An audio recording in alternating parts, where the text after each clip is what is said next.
हमनी के आजादी मिलल लगभग 15 साल हो गए। अब तो ये कहानी बता ही सकेनी। नेंगटी दत्ता नाम के एगो लड़का के लेके ये कहानी लिखत हई, काहे कि ओकर बिना हम ये कहानी लिखे न सकती। ई बोलल जा सकेला कि नेंगटी हमनी के घर में जबरदस्ती आके ब्योमकेश से दोस्ती कैले रहे। दोनों की उम्र में फर्क रहे, फिर भी दोनों में प्यार और अपनापन मिला के एगो अच्छा रिश्ता बन गई रहे। कहा नेंगटी, ठीक से खाता रिस तो? हाँ ब्योमकेश भैया, एगो सिगरेट दी था। तू सिगरेट भी पिए ले?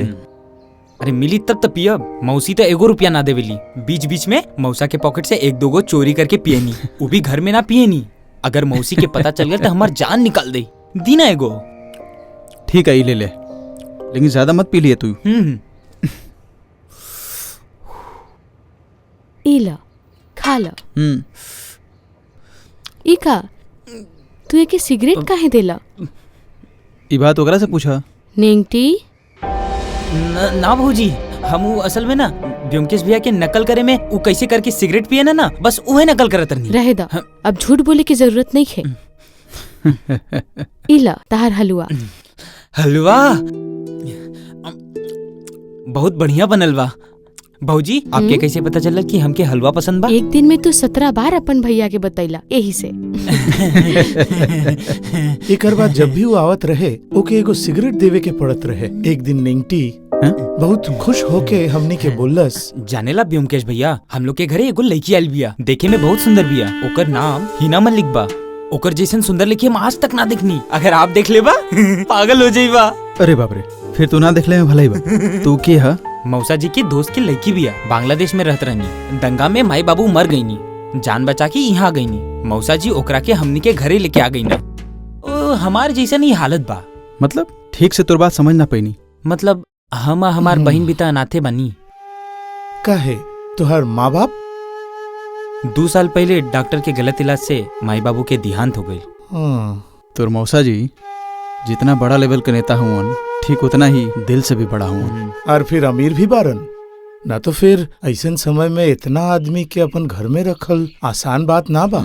ठीक बोला तारा। हम अब चलता नहीं ब्योमकेश भैया, मौसी अब खोजे लगी। आवा। उ लड़की के आए के लगभग 6 महीना के बाद बा। दुर्गा पूजा खत्म होके दिवाली के तैयारी शुरू हो गई रहे। ई समय में एक दिन सुबह छी छी छी छी छी छी। अच्छा ब्योमकेश, तू बोलेला ना अखबार में कोनो खबर ना छपेला? काहे, का भइल बा? चटगांव से एगो प्लेन कलकत्ता आवत रहे, एक्सीडेंट में सब पैसेंजर मर गए। छी छी छी छी, कितना खतरनाक बात बा बोला तो। ब्योमकेश भैया, इका नेंगटी तू हबल काहे बड़ा? बैठा बैठा बैठा। भयानक केस हो गई बा। का भइल बा? हिना मलिक मर गई बिया। कैसे? ये सब कैसे हो गई? छत से गिर के मर गई बिया। घर में पुलिस आयल बिया, अब जल्दी चली। तोरे का संतोष जी भेजला हुआ? मौसा जी घरे में नहीं थे, हम खुद आयल बनी। हम अब चलता नहीं। हाँ आप लोग जल्दी आई।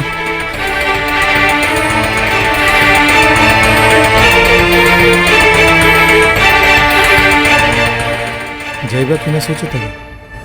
हाँ, नेंगटी की बात सुन के गैल उचित हुई, जहाँ पे संतोष बाबू हमनी के ना बोलेला हुआ। एकर अलावा संतोष बाबू जैसन एगो बड़का नेता के घर। अच्छा ब्योमकेश, हम लोग तो फैमिली फ्रेंड के हिसाब से जा सकेंगे। ठीक बोला तारा अजीत। 4-5 महीना पहले उ लड़की हमनी के घर आयल रहे। वो अपन मर्जी के मालिक रहे। हम लोग के साथे ओकर कोई रिश्ता ना रहुए। काहे? हम चेहरा देख के इंसान पहचान लेनी। लड़की के देख के लागत रहे उ सही लड़की ना रहुए। हमर पति ओके काहे लैले रहुअन हम नहीं जानत। हमके बहुत खराब लागल। बाकी ओकर बात का भइल मैडम? ई बात खातिर आप लोग के बीच कभी झगड़ा ना भइल? ना। शाम के का करत रहनी? हम चिंगड़ी के तैयार करत रहनी। ओकर बाद चिंगड़ी हमार बाल बांध देलस। ओकर बाद हम नहाए खातिर बाथरूम में गईनी। हाँ। कोनो आवाज आप ना सुननी? ना।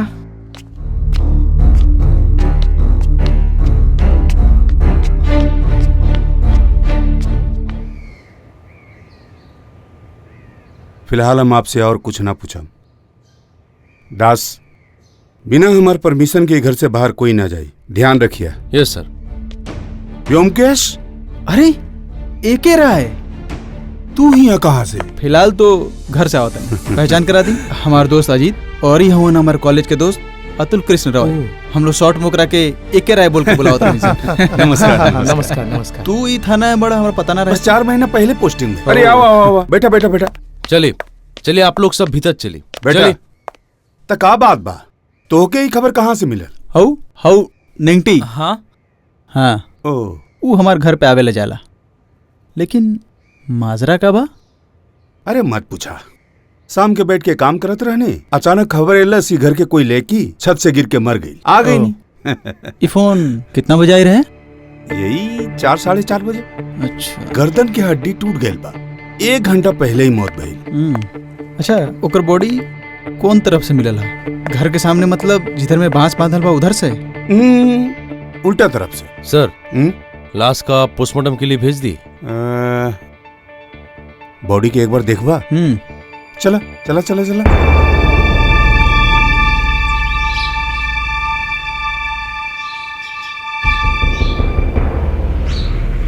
का लगा था? एक्सीडेंट लगत तो ये है बा, बाकी सबके बयान ले लिहल गेल बा। ले ले बानी, सिर्फ नेता के अलावा। घरे नहीं खान, कहाँ बाड़न कोई ना जानेला। सुन ले वीकेंड में बाहर रहेला। बड़ा बड़ा लोगन के बड़ा बड़ा जानी ना। अरे हम जानी ना। बात बात तुम्ही वगैरह का मर्डर कमरा में चला। तू ही लगा के मर गई। तू ही लगा के खून कैली। ये मर ले भाई, वगैरह के। इस तरह से झगड़ा होला। आवाज कैसन बा? एकदम ना भाई, छोड़। ऐसे झगड़ा एकदम चला। पीछे हट। चला था। लाश तू ही रुकिया। व्योमकेश, आवा तो। अरे सुना बता बा, बात सुन, हम सब चुप जानते कर, हैं। काहे चुप कूद कर। कैले? चुप हो जा। कुछ ना कैले। तू काहे कूद कैले? ये मर ले मार दे। हम कुछ ना हम कैले। एकदम हम चुप लोग के कर ना दे। छोड़ा। वो जो ब्लू साड़ी पहन के औरत खड़ा भी है, वो बिया चमेली दी, संतोष जी की पत्नी। और वो जो दोनों आपस में झगड़ा करता है, वो लोग बा संतोष जी के बेटा उदय और जूझ। और उ लड़की चुप हो जा। निमटी के छोड़ दे। और जो चश्मा पहन के खड़ा बड़ा, जेकर बारे में कुछ न समझ में आवता, वो बड़ा रवि वाला, संतोष जी के पीए। चला कमरा में। भैया अब हमें के जान से मारते हो ना। चला हम तू हमर साथ भाई चला। को समझाला चुप बेटा। हो जा ना भैया। छोड़ा के छोड़ा। तू हमर बात सुन। ये लोग खून नहीं कैले, कोई हिना के नहीं मरले। हिना खुद छत से गिर के मर गईली। काहे काहे काहे तू झूठ बोलता है? भैया मर ले बा सर। भैया मर ले बा सर। हमको पता बा सर। ये मर ले बा सर। हमारी बात सुना। ये मर ले बा सर। हमारी बात सुना सर। मैं हम नहीं मर ले। तू अपन कमरा में जा। तू अपन कमरा में जावे कि ना? ओके लगा था कि तोहार भाई हिना के खून केले बा, तो के ही काहे लगा था? आप एकर बात पे बिल्कुल विश्वास ना करी। ओकर माथा खराब हो गेल बा, बिल्कुल विश्वास ना करी। रवि, सर। चल कमरा में चल चल। ओ, आप लोग आ गए नहीं? आप के हैं? आप हमरा के ठीक से पहचान ना पाए, बिन बुलाए मेहमान बोल सकता नहीं। हम व्योमकेश बख्शी, ये हमार दोस्त अजीत बनर्जी। नेंगटी हमरा के। हाँ, शकल से तो ना, बाकी नाम से हम आप लोग के पहचान ले ली।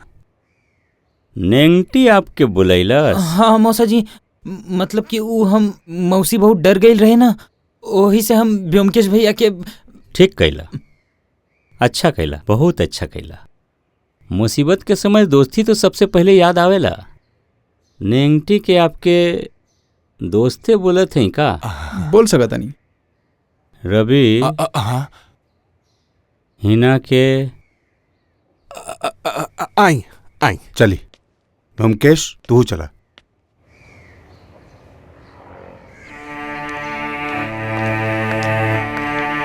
चल।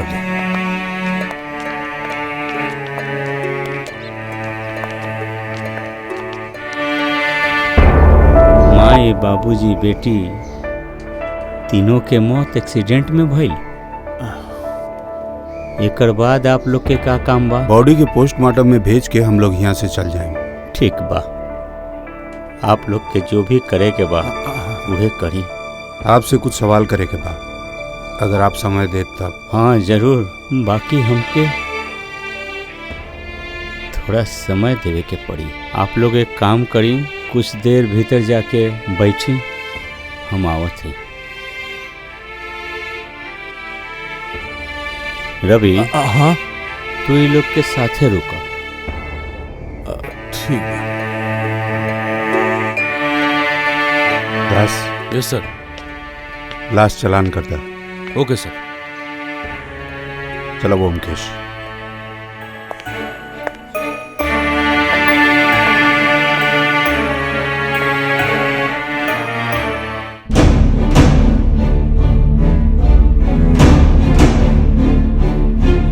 हिना ये घर चेक करके देखला हुआ? हाँ देख ली, कुछ ना मिलल। नॉर्मल कमरा, बस वो कुछ किताब विताब और तू एक बार देखबा। हाँ ऐसा बात तो। बोली का जाने चाहता नहीं बोली। हिना मल्लिक ई घर में कब से बाड़ी? लगभग 6 महीना हुई। तो उनकर यहाँ रहे से केहू के दिक्कत ना होत रहे? हमार पत्नी के तनिका दिक्कत रहे। असल में हमार पत्नी के तनिका सोच पुराना बा। वो बोलले रहली कि हिना यहाँ रह सकेली, लेकिन ओकर खाए के व्यवस्था अलग करे के पड़ी। यही से ओकर खाना होटल से आवत रहे। आर केहू के दिक्कत ना रहे? केकरो हिम्मत ना भइल। अच्छा, हिना ई घर में कैसे मिलत रहे, कैसे ज्यादा बात करत रहे? असल में हिना सबसे बात ना करत रहली। माई बाबूजी के मौत वो स्वीकार ना करे सकली। अकेला अकेला रहे में ओके शांति मिलत रहे। उ रोज छत पर जात रहली, आप जानत रहनी? ना, आज ही पता चलल। कैसे? टेलीफोन में जो हिना के बारे में बतैलस उससे। के खबर के दिले रहे? ही देखा, टेलीफोन में तो हम ओकर आवाज पहचाने ना सकनी। असल में वो खबर मिले के बाद हमर जो हालत भइल रहे, हमके वो सब सोचे के समय ही ना मिले। तब आप कहाँ रहने? वो जानल का बहुत जरूरी बा। देखिए सर, बुरा मत मानो। हिना मल्लिक के मौत के बारे में हम लोग के अभी तक पूरा बात पता ना चले सका। हाँ, शायद यह बात सच बा कि हिना शायद अपन गलती से छत से गिर के मर गए बा। बाकी कोई ओके छत से धक्का मार के ना गिरेलस, ई बात भी अभी तक साबित ना भइल बा सर। यही से जब तक पोस्टमार्टम की रिपोर्ट ना मिली, हम लोग के हर संभावना एक बार देखे के पड़ी। हिना के कोनो धक्का मार के गिरा देलस, इहो बात हो सकेला? हो भी सकेला। के ओकरा के मारी? काहे मारी? काहे? ये तो मालूम नहीं के सर। ये खातिर तो हम लोग सब कुछ एक बार बढ़िया से देखे चाहते हैं। ठीक बा, बोला तानी। देखी, एगो हमार जिंदगी के गुप्त बात बा। ये बात दोसर केहू के पता न चले के चाहिए। आप निश्चिंत रही, आप यहाँ जो कुछ भी बोला सब ऑफ द रिकॉर्ड रही। तब तक हम लोग बाहर इंतजार करते हैं। ना ना, बैठी ब्योमकेश बाबू, आप बैठी। ये बात आपके जानल बहुत जरूरी बा।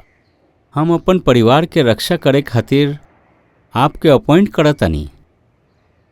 देखिए, हमार चरित्र ठीक बा, ये कबहू हम केहू के ना बोलनी। हमार बहुत गलती में सबसे बड़ा गलती ई बा कि गाना हमके अच्छा लागेला। फेमस गायिका सुकुमारी के नाम तो सुनले हैं। 10 साल पहले उससे हमार मुलाकात भई। ओकर गाना सुन के हम मुक्त हो गईली।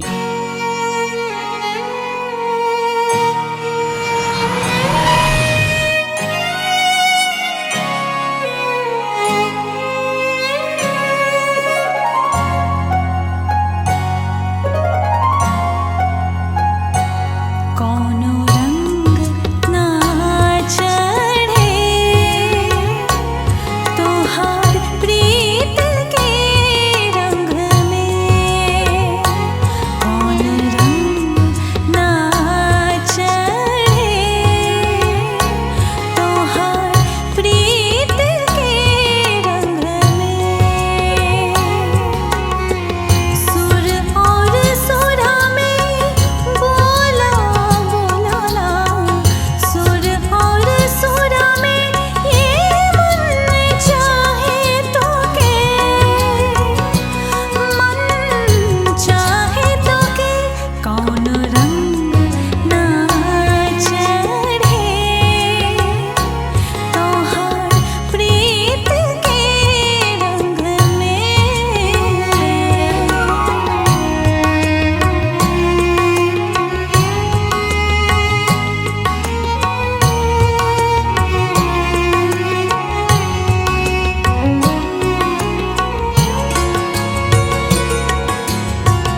देखी शादीशुदा जिंदगी में हम खूब ज्यादा खुश ना हई। धीरे धीरे सुकुमारी से मेल हमर बढ़ गेल रहे। पहले पहले हमू ओकर घरे जात रही, लेकिन एक बार हमर मन में बात आयल। का भइल? आप इतना उदास काहे लगतनी?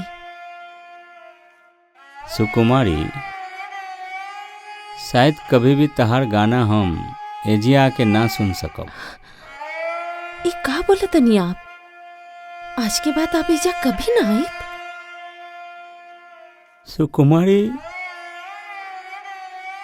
तू तो जानत बारू कि हम राजनेता हैं। तोहर एजिया कतना किस्म के लोग आवेला। विरोधी दल अगर जान जाई तो गलत हुई। ई ठीक बोलनी। हमार जैसन औरत से रिश्ता रखे से आपके जैसन इंसान के बदनामी के सिवा और कुछ ना मिली, ये तो हम जाने ली। सुकुमारी तू अच्छा, अगर हम सब कुछ छोड़ दी तो ना करे पाबू। रुपया पैसा, नाम शोहरत, मर्द के अपन बस में रखे के मोह, ये सब बहुत लुभावन चीज बा सुकुमारी। तू कौनो दिन हम जाने ली कि तू हमसे प्यार करेलू, हमारी इज्जत करेलू।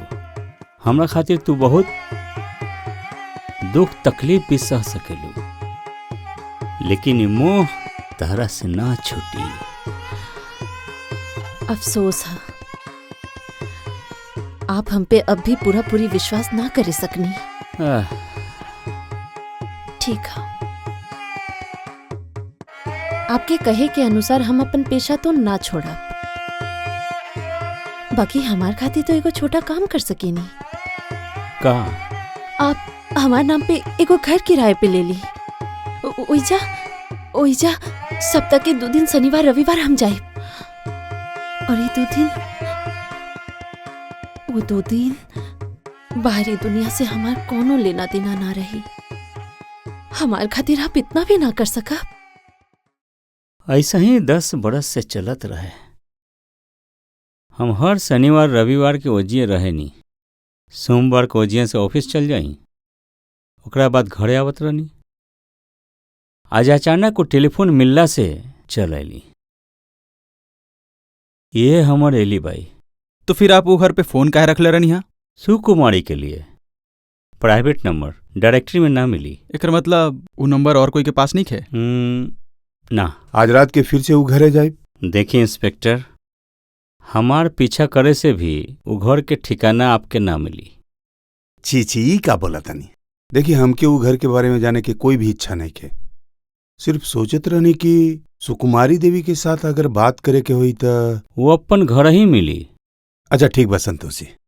ब्योमकेश बाबू, आप हमार होके इंस्पेक्टर के साथ रहता नीनू? हाँ जरूर। तो फिर आप लोग अपन काम करी, जितना मर्जी रही। हम भीतर जाके तनी हाथ पांव धो के तनी आराम करत हैं। नमस्कार। जी।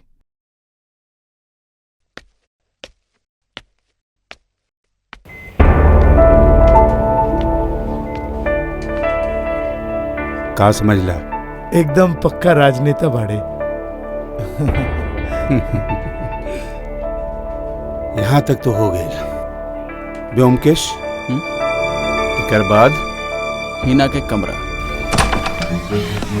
आई आज देखी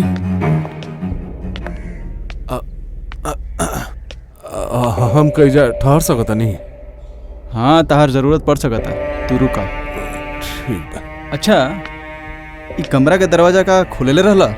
ना, बंद रहे। चाबी? डेड बॉडी के हाथ में एगो बैग रहे, वो में चाबी रहे। 1 मिनट।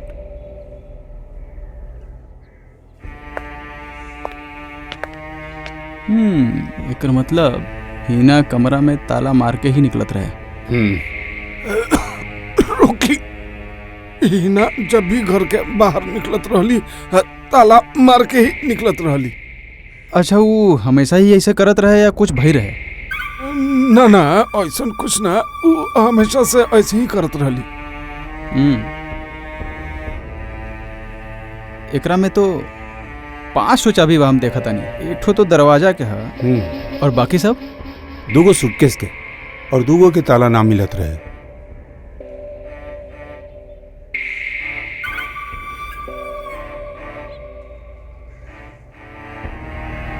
एकरा में तो एक ठो नंबर 7 नंबर के लगा था। अच्छा देखा तो लगा के कहीं पर लगा था कि ना? देख ले बानी, एकर कोनो जानकारी नहीं खे। का लगा था तारा? उहे जो होला, ताला हेराए के बाद भी चाबी के मोह ना छूटेला, रिंग में ही रहेला।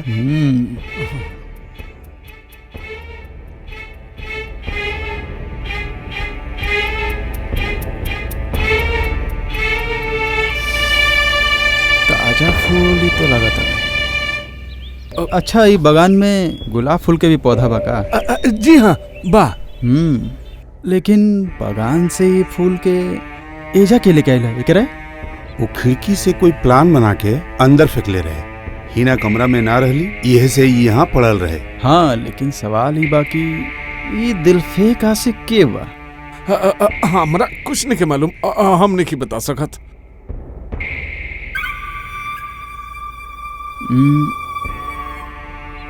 वाह, यहाँ पे संचयिता भी बा देखा था नहीं।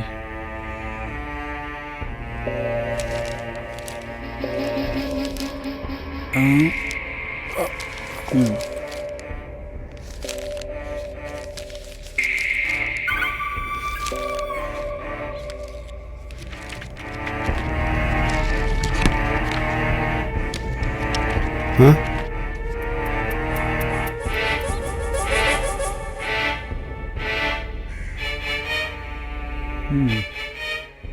देखा तारा? ये तो हिना के फोटो बा। फोटो देखा, बहुत पुराना फोटो बा। ये लड़की को उम्र कम से कम 25-26 साल होई। हमरा तो ऐसा लगा था ये हिना के माँ हो सकता रही। बहुत सुंदर बाड़ी ना। ये देखा अजीत, ढाका के एक ठो लाइब्रेरी के स्टाम्प मारल बा। कहाँ देखी? एक रहे, ये अपना पास रखा, बाद में जरूरत पड़ सका था। अच्छा रवि बाबू जी, ये हिना के पास कोई चिट्ठी वगैरह आवत रहे का? का बा ब्योमकेश बाबू की हमरा नहीं मालूम। हम तो हमेशा ऑफिस में रही नहीं, घर में जोनो चिट्ठी पत्री आवेला ओकरा बारे में निंगटी और चिंगड़ी के ही मालूम रहेला।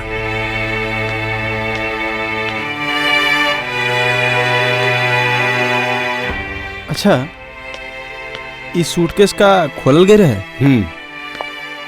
हम खोल के देख ले रही, खास कुछ नहीं खे, बस कीमती कुछ कपड़ा बा। तू देख लेना, देख ले। ना ठीक बा, तारा बुद्धि पे हमरा बहुत भरोसा बा।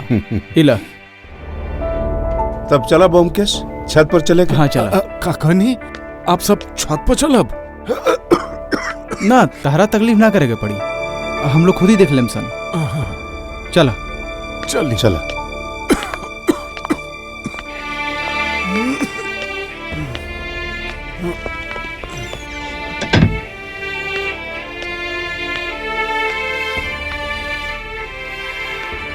ब्योमकेश, ये छत्ता तो बहुत बड़ा बा। दरवाजा देखनी है कि दोनों तरफ से बंद कर जा सका था। अच्छा तू जब आई रहा हुआ तब दरवाजा का बंद रहे? दोनों तरफ से खुलल रहे। अच्छा बॉडी कौन तरफ से मिलल रहे? तो ई तरफ। एकर मतलब बांस ऊ तरफ बंधाइल रहे और बॉडी उल्टा तरफ। अजीत थोड़ा साइड एंगल से खड़ा होगा तो। हाँ। अच्छा हिना तो ऑब्वियसली अजीत से छोटा रहे। फिर भी छत से गिरल असंभव नहीं खे ना। असंभव तो नहीं बोला, असंभव के तो यहाँ बातें नहीं खे। ठीक बाबे, यहाँ पे और कोई काम नहीं खे, चला जाओ। चला। अच्छा तू हिना के कमरा का सील कर दे ले बड़ा? ना ना ना, हम कमरा अच्छा से देख लिए, वहाँ कुछ नहीं के। एक अलावा हिना की मौत तो वहाँ ना भई। चला। तू चुपचाप होके हमारी बात सुनो, एकदम चुप रहिया, अपन मुंह मत खोलिया। जो भी बोले के बा हम बोले, ठीक बा? ये बात याद रखिया।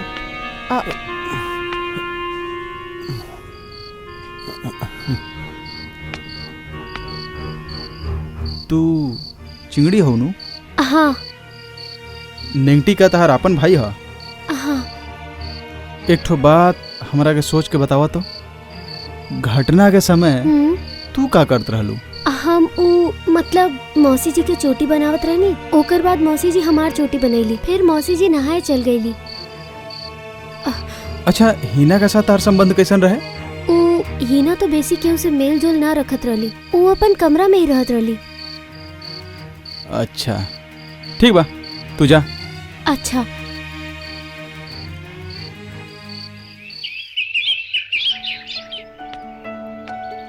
व्योमकेश, कल रात के तू जरूर खेले रहला। अब तो तोके भूख नहीं खे ना? अरे अब तो कुछ बोला। भाई अजीत, कल तो रह रात और अभी तो सवेरा बा, अभी फिर से भूख लग गिल बा। पुटीराम जी साहब। नाश्ता में का बनल बा? भौजी गरम गरम कचौरी छाना तिया। वाह, लियावे खातिर बोला। जा। व्योमकेश, हम जो बोले भाई अजीत, कचौड़ी के बात सुनला के बात सही नू, हमार भूख बढ़ के डबल हो गई। अरे ना ना व्योमकेश, हम जो बोलत रहे कि कोई आवत हवे। व्योमकेश भैया, कांड हो गइल बा। ये तो तार सुबह सुबह इला हुआ ही देख के समझ सकता नहीं। भाई अजीत, सत्यवती के बोलो नेंगटी आइल बा। जा जा। अब बोला का भइल बा? कल रात के हिना के कमरा में केहू आग लगा देले बा। का बात करत रहा? पूरा घर जल गइल बा? ना ना, पूरा घर ना, सिर्फ हिना के कमरा जलल बा। कितना रात के ये बात पता चलल? रात में कैसी पता चली? हम लोग तो 2 माला पे सोई नहीं। रवि वर्मा तो पहला माला पे सुते ना, उनकरा भी कुछ ना पता चलल। सबके तो भोरे में पता चलल। अजीब बात बा, रवि वर्मा बगल के कमरा में रहेला और ओकरा पता ना चलल है।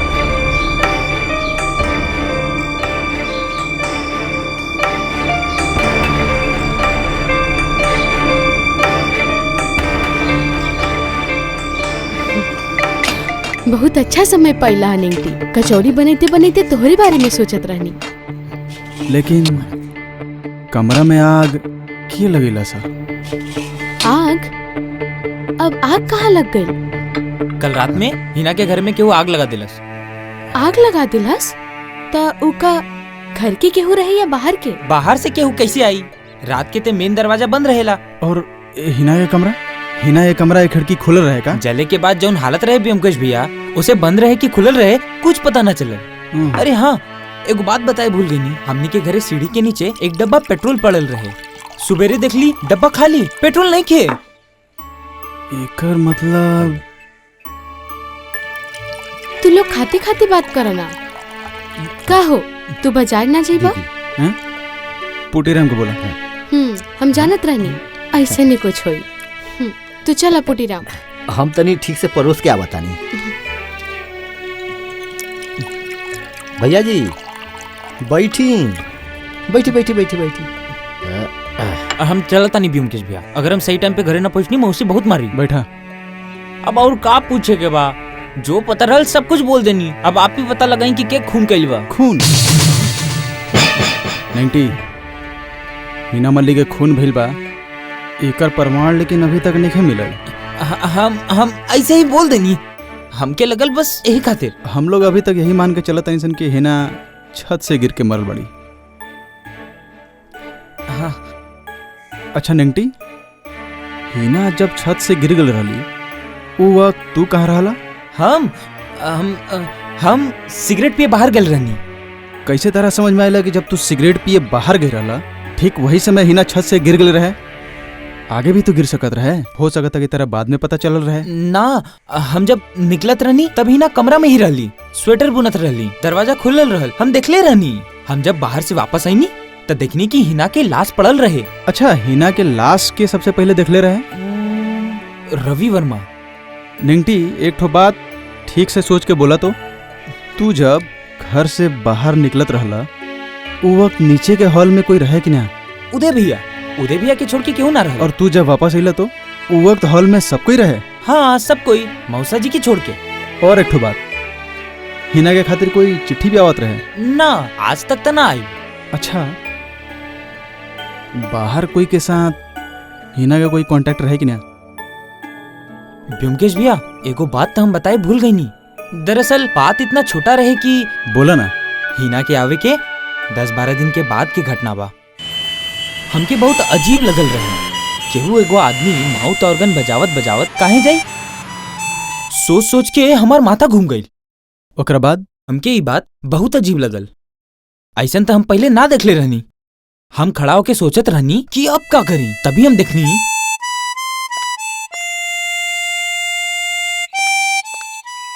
ओकरा बाद ओकर 10-12 दिन एकदम शांत। ओकर बाद हम अपन कमरा में दोपहर में सुतल रहनी। अचानक से माउथ ऑर्गन की आवाज सुननी। हम दौड़ के बाहर गईनी।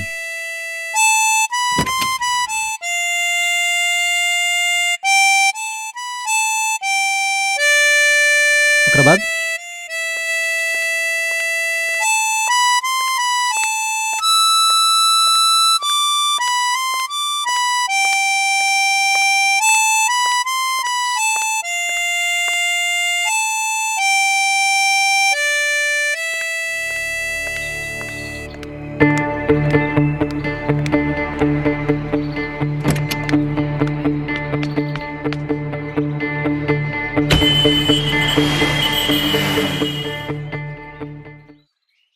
एकर बाद भी यह घटना बहुत बार घटल। अच्छा, हिना आखिरी बार कब बाहर गई रहे? 10 दिन पहले। और कितना देर बाद वापस आई रहे? घंटा भर में। अच्छा निंगटी, ई बात हमरा का तू पहले काहे ना बतैला? हमके लगल कि बात में कौनो दम नहीं के ब्योमकेश भैया। आज अचानक तारा ऐसा काहे लगा था कि तहर बात में दम बा? वो हमके ना पता, मन में आयल यही से बोल देनी। हम चलता नहीं ब्योमकेश भैया, हमके देरी होता। अच्छा,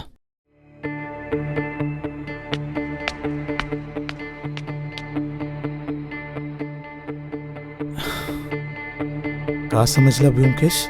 हिना इस शहर में अकेला ना रहे। एकर मतलब हिना के मौत एक्सीडेंट ना हा, ऊ भावे खून। तोहार संदेह के लिस्ट में का नेंगटी के भी नाम बा? संदेह के लिस्ट में बा, लेकिन नीचे से। अजी, हाँ, अभी सवाल बस एक ही बा, समझला? ई छुपा रुस्तम के बा? हिना के कमरा में जो आग लगेले बा ऊ है? ना अजी, हाँ, ना भी हो सकता। हिना के जे मरले बा ओकर मोटिव क्लियर नहीं है। प्यार के मामला हो सकता या फिर कुछ और। लेकिन हिना ये कमरा में जो आग लगेले बा ओकर मोटिव क्लियर बा। हिना ये कमरा में ऐसन कोई चीज रहे जेकरा के वो जड़ से खत्म करे चाहत रहे। हम लोग भी तो कमरा के बहुत बढ़िया से छानबीन कर ले रहनी सन, ऐसन तो कुछ भी ना मिल रहा है। बाद में खोजला से फिर से कुछ अगर मिल जाओ तो इससे बढ़िया बाकी जला के राख कर दो। ऐसन का रहे? हो सकता कोई मामूली सामान, छोटा सा कोई कागज भी, या फिर लव लेटर। बड़ा कुछ रही तो हम लोग ही नजर आ गए रही। अच्छा ब्योमकेश, हिना के कमरा से जो गुलाबी रंग के कागज के टुकड़ा हमनी के मिलल रहे उमे का लिखल रहे, तू देख ले रहला? 1 मिनट।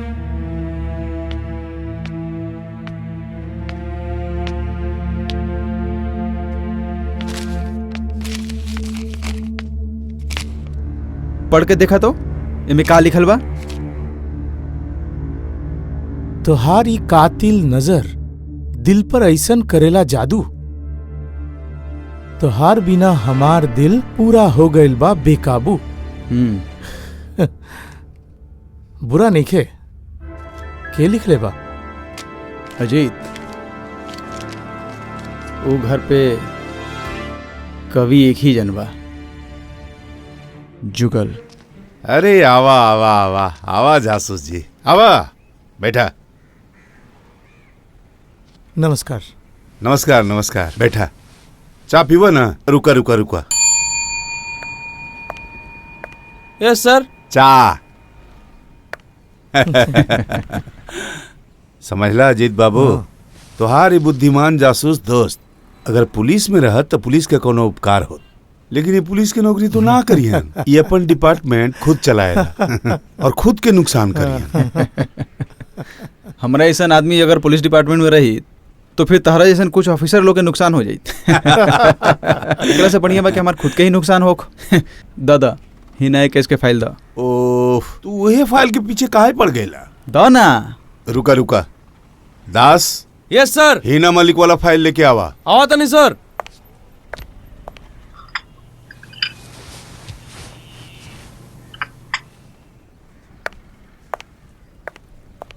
ई रहल सर हिना मलिक के फाइल। ओके सर। ला अब समय बर्बाद करा। समय नष्ट करे के बाद काहे बोला तारा? काहे कि हमनी के डिपार्टमेंट के अनुसार ये एगो एक्सीडेंट बा और कुछ नहीं के, इन्वेस्टिगेशन के कोनो दरकार नहीं के। आग लगे खबर मिलल है? हाँ, वो एगो संजोग बा, जस्ट कोई इंसिडेंट। कमरा में आग लगल बा, एकर कोनो सबूत नहीं के मिलल। एकर मतलब तू बोले चाहता रहा कि संतोष बाबू जो हमरा एक काम देले बड़ा वो बेकार हो गई। मतलब हम पैसा लेते रही लेकिन कोनो काम ना करी, यही तो? ई का है, तू उनका क्या आश्वासन दे सकेला कि पुलिस उनकर परिवार के ऊपर जुल्म ना करी है? हाँ, ये करे के पड़ी। फाइल रखवा का अपन पास? ना ना, हमार काम हो गइल बा, तू रखा, हम आवत नहीं। और एक बात, हिना के कमरा में जौन तस्वीर देखले रहला वो हिना के माई के रहे, संतोष बाबू बोलन। पोस्टमार्टम रिपोर्ट तारा मिलल बा? वही जो बोलले रहनी पहले, पजड़ा के एगो हड्डी टूट के सीधा दिल में घुस गए रहे, स्पॉट डेथ। कितना बजे? ये लगभग 4 साढ़े 4 बजे। एके रह के देख के तारा कैसन लगल? बुद्धिमान आदमी बाड़न। ठीक ही बोला तारा, ओकर बुद्धि और लोग से ज्यादा बा, लेकिन समस्या एक ही बा, वो पुलिस है। अच्छा ब्योमकेश, तो के का लगता वो माउथ ऑर्गन बजाए वाला आदमी ही का? हाँ भैया थोड़ा रुकिए। आवा अजीत। हिया जरूरत बा, तू आवा।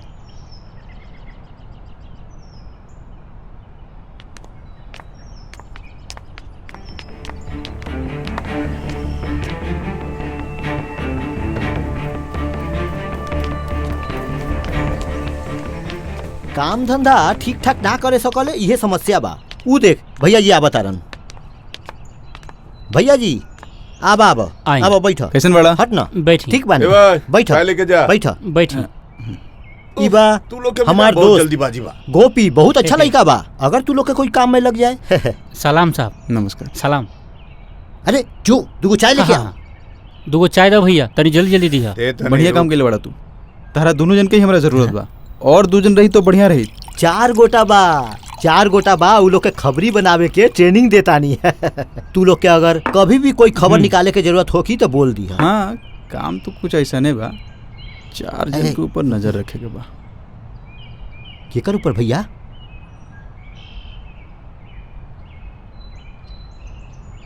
अच्छा ब्योमकेश, ये विकास के काम में लगाइल का बहुत जरूरी रहे?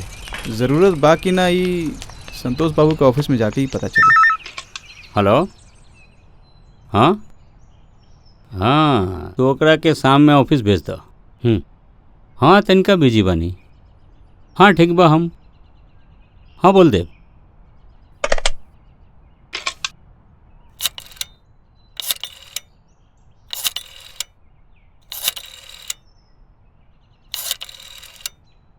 ब्योमकेश बाबू आयल बाड़न। अंदर भेज दो। ठीक बा। हाँ हाँ, वो स्कूल के बात लेके तनिका, हाँ बात करले से हो जाई। हाँ ठीक बा, ठीक बा, हम दीपक बाबू के बोल देते हैं। हाँ हाँ, ये बारे में दीपक बाबू से बात कर ली है। हाँ हम बोल देब। हाँ हाँ बोल देब। अरे आई आई आई ब्योमकेश बाबू, हम रखत हैं, बाद में बात करब। बैठी, बोली का खबर? आप तो जरूर सुन ले बानी, हिना के मृत्यु के पुलिस एक ठो दुर्घटना मान के ई केस के बंद कर दे बिया। ऐसन बात बा? चला अच्छा भइल। जानत हैं, हमरा पहले पहले अंदर से बहुत खराब लागत रहे। हाँ बाकी हाँ बाकी हम पुलिस के साथ अभी भी सहमत नहीं थी। अच्छा, एकर मतलब आप बोले चाहता नहीं कि हिना के मर्डर भइल बा? कोनो क्लू मिलल बा का? पहला बात तो हिना एक कमरा में जो आग लगल है वो हमरा सामान्य नहीं लगत। राइट, आग लगे वाला बात तो नॉर्मल नहीं खे, मतलब ई एक्सीडेंट नहीं खे, ये नु ब्योमकेश बाबू। और कुछ? एक आदमी के बारे में हमरा पता चलल है जो हर 10-12 दिन पे आपके घर के सामने टैक्सी लेके आवत रहे। माउथ ऑर्गन बजा के हिना के इशारा करते रहे और हिना भी बीच बीच में ओकरा साथे निकल जात रहे। अजीब बात बा।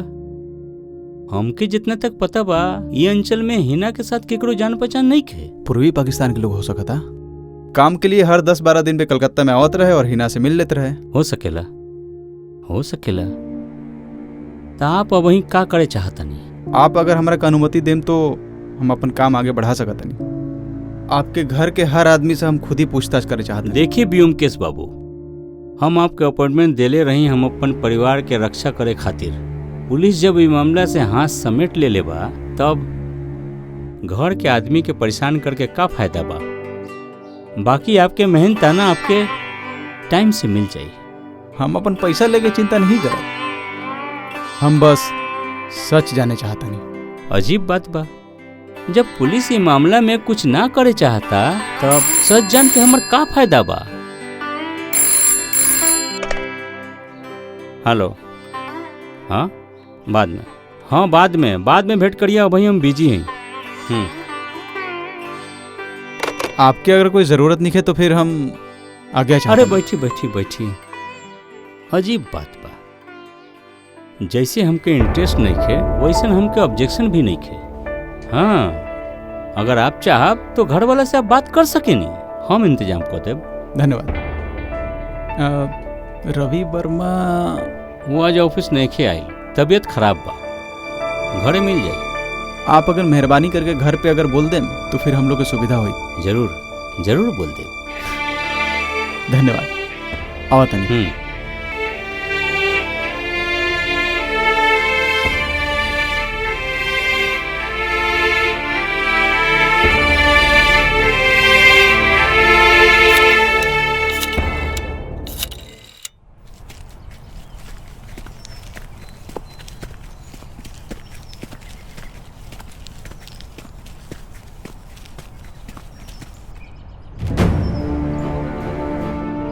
का देखा था हुआ? देखा था नहीं, बांस पे मिस्त्री लोग इतना आसानी से कैसे ऊपर चढ़ जाला, इतना रिस्क होवे के बावजूद भी। ठीक ही बोल रहा। अच्छा व्योमकेश, हमके वो पीछे के गेट देख के लगल कि वो तो बहुत दिन से बंद बा। हमने की जैसे गेट फांद का नहीं हसन, ऐसा इला से तो गेट खुला रहला है कोई मतलब ही नहीं है। हाँ बात तो तोहार ठीक है बा। का समझला? एकर मतलब व्योमकेश हमके जो लगा था कि पीछे के गेट के फान के ई बगीचा के पार करके ई बांस के मदद से जरूर कोई छत पे चढ़ सकेला। शाबाश अजीत, शाबाश। चल। हाँ। अरे व्योमकेश भैया, हाँ इधर कैसे? हमनी के इधर थोड़ा घूम के देखत रही सर। घर पे सब कोई बा? हाँ घरवे में बा सब। वो मौसा जी फोन कह दिले रहना, बुला दी? बुला ना पड़ी, हमने खुद ही जाते नहीं सर। रवि वर्मा। हाँ चला।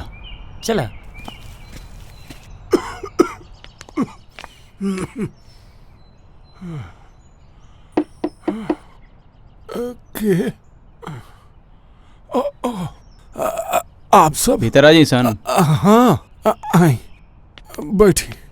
धन्यवाद। आपके गलत समय में परेशान करे आगे नहीं। ना ऐसा कोई बात नहीं है। असल में तबीयत बिगड़ल बा, यही खातिर एकरा ऑफिस ना गई नहीं। हाँ संतोष बाबू से पता चला लगे तबीयत खराब बा। आपसे एक ठो बात पूछे के बाबे।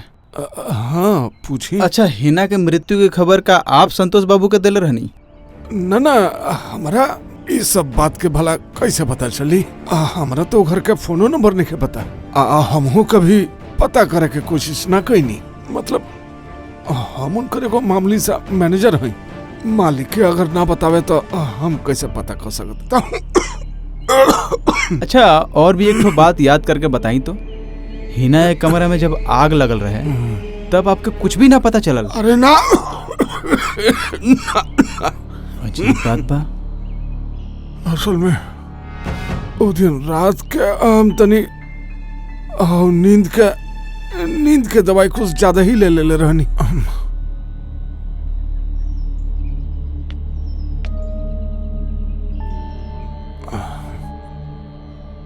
नींद की दवाई? ये सब दवाई आप ज़्यादा मत ली, हार्ट खातिर एकदम बढ़िया नहीं है। अच्छा ये चाबी कैसन है? उ तो ऑफिस के चाबी है। रवि बाबू जी, आपके खुद के गांव कहाँ बा? कुमिल्ला। हिना मलिक के आप पहले से पहचानत रहनी? नाम सच पूछी तो हम ओकरा के पहले कभी ना देखले रहनी। ओकर बाबूजी कमल मलिक के ना पहचानत रहनी? जी ना जी, एकदम ना। आप हमरा के मायूस कर देनी रवि बाबू।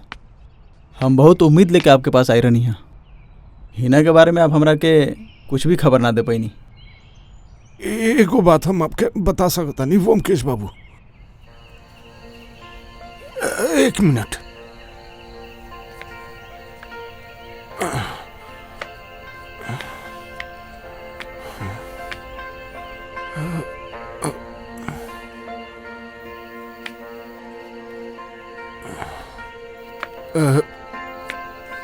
वोमकेश बाबू, हम हिना के एगो स्वेटर बीनत देखले रहनी। केकरा खातिर जानता नहीं? उदय खातिर। उदय खातिर? हाँ। अच्छा, उदय खातिर आपके कैसे पता चला? एक दिन हम देखनी। अंदर आई। आई घर तो आपके ही बा। लेकिन ये कमरा तो तहार है। आपके घर में हम आश्रित बानी, आपके उपकार हम पर बा, यही से बानी। अपना आप के इतना छोट काहे समझेली? बड़ा होए के कोनो कारण नहीं खे। एकर अलावा हम अपन औकात अच्छा से समझेनी। का हऊ? उल का समझ में आयल कि खरीद लेनी है, पसंद आइल यही से। अब प्रॉब्लम ई बाकी केकरा के दे के बुनवाई। अगर तू हाँ, काहे न बुनब, जरूर बुनब। दी हमरा के।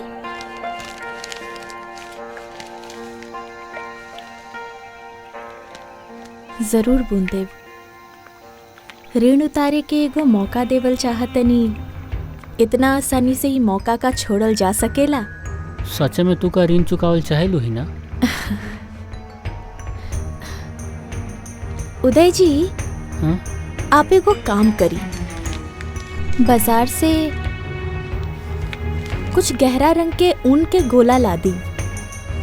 एगो सुंदर नक्शा दिमाग में आयल बा, खूब सुंदर स्वेटर बनी। आप पहनम तो बहुत अच्छा लागी। के?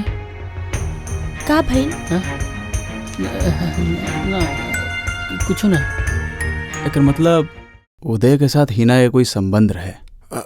और जुगल के साथ? हमारा इस बारे में कुछ नहीं के मालूम वोमकेश बाबू। वोमकेश बाबू, हम जो नहीं सब बात और वक्त बताई नहीं, एक बात भाजी के जन बताई प्लीज। ना आप चिंता मत करी। और एक ठो बात रवि बाबू। हाँ बोली। हिना के साथ आपके संबंध कैसन रहे? ना देखिए वोमकेश बाबू, कहो कि लड़कियों से दूर रहनी, वो के नजदीक ना जानी, हमार पसंद ना हो। बढ़िया बा। ठीक बा रवि बाबू, आप आराम करी। नमस्कार। नमस्कार।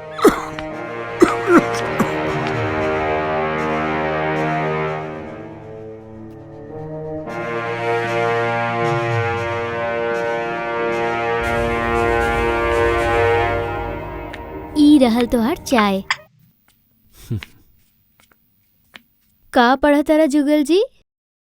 एगो अंग्रेजी साहित्य। ओ अच्छा, तू अब पहले की तरह कविता काहे ना लिखेला? हिना ना भी आई खातिर? हाँ? तू अचानक ई सवाल काहे पूछलू? ना, और केकरो की तरफ तो तू देखबो ना करेला। काहे तू हमार बारे में कविता ना लिख सकेला? हाँ जुगल जी। ठीक बा, तोहार ऊपर भी हम एगो कविता लिखम। लिखबा तो? वादा करता नहीं।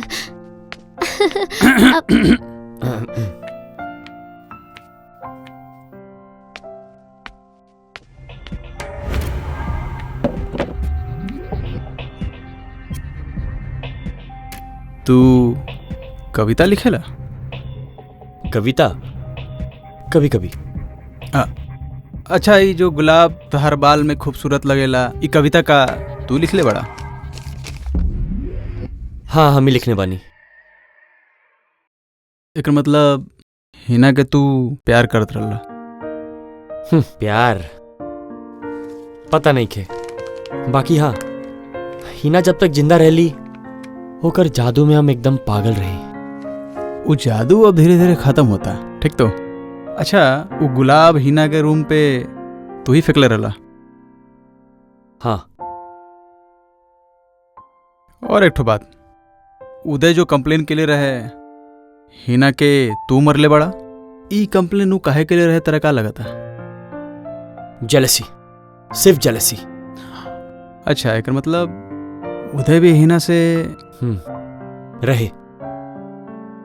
अच्छा, आप दोनों जन में से के बेसी हिना से प्यार करते रहे?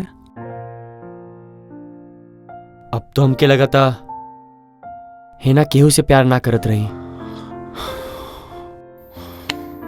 हम माफी चाहता नहीं कि हमरा वजह से तारा कॉलेज नागा करे के पड़ला। आओ तनी। Thank you. चलो अजीत,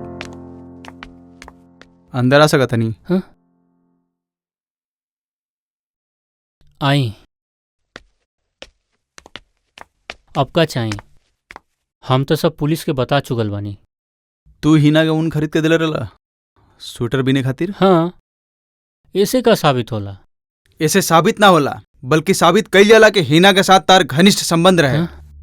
वो दिन छत पे हिना के जाए से पहले तू अपन हॉल के रूम में ही रहला। हो सकता तू हिना के ही इंतजार करत रहला। हिना के छत पे जाता ही तू ओकर पीछे पीछे छत पे गईला। तार लोग के बीच में झगड़ा होला और तू धक्का मार के हिना के छत से नीचे फेंक देले रहला। ना, विश्वास करी, हिना के साथ हम छत पर ना गिल रही। हाँ, ये बात ठीक रहे कि हम हिना के पीछे पीछे छत के उधर तक गइल रही, लेकिन हमारे छत जाए से पहले वो दरवाजा बंद कर ले रही।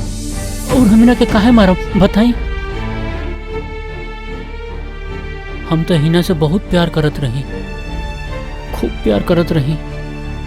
वो हमरा के प्यार करत रही। हिना केकरा से प्यार करते रहे पता नहीं है, लेकिन वो तहरा से तो प्यार ना करते रहे। वो तहरा के बंदर की तरह नचावत रहे। चला अजीत।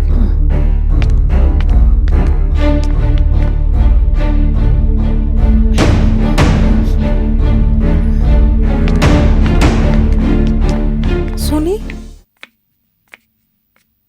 उदय आप लोग के का बतैलस? ऐसन कोनो सोचे वाला बात नहीं है। आपके डरे के जरूरत ना बा।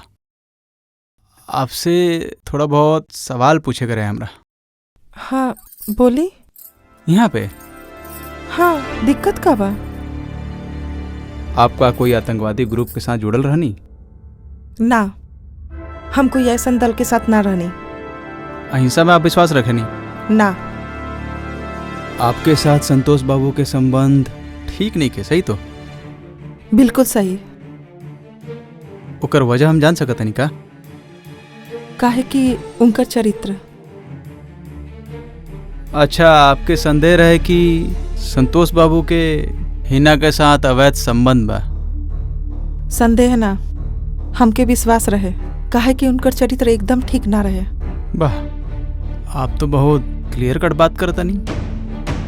आपके और कुछ जाने के बाद? हाँ, और एक ठो सवाल रहे। नेंगटी और चिंगड़ी के माई का तार आपन बहन है? ना, हमार बचपन के सहेली रहुआ। ये बात तू लोग को पता बा?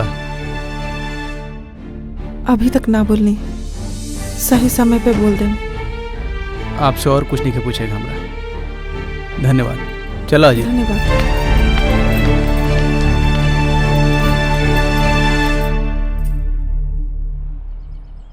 व्योमकेश भैया, हमसे तो कुछ ना पूछनी। काहे, तेरा अफसोस होता? ना, वो बस अच्छा ना लगा था। खैर छोड़ी। कुछ समझ में आयल का? ना, काहे, तारा कुछ समझ में आवता का? हम समझ के का करी? डिटेक्टिव तो आप बनी, आप समझी। हम तो अभी तक कुछ नहीं समझ पहिले। समझ जाएम तो फिर तारा का समझा देम। चली? अभी का घरे जाइब? ना, सोचता नहीं, थोड़ा गाना सुनते हुए जाएम। चला अजीत।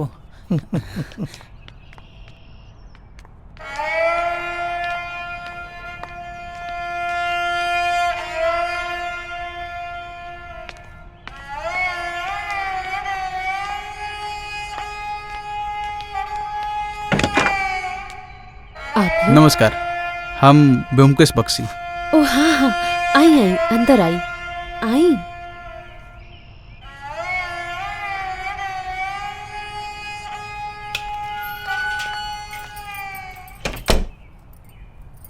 आई, आके बैठी।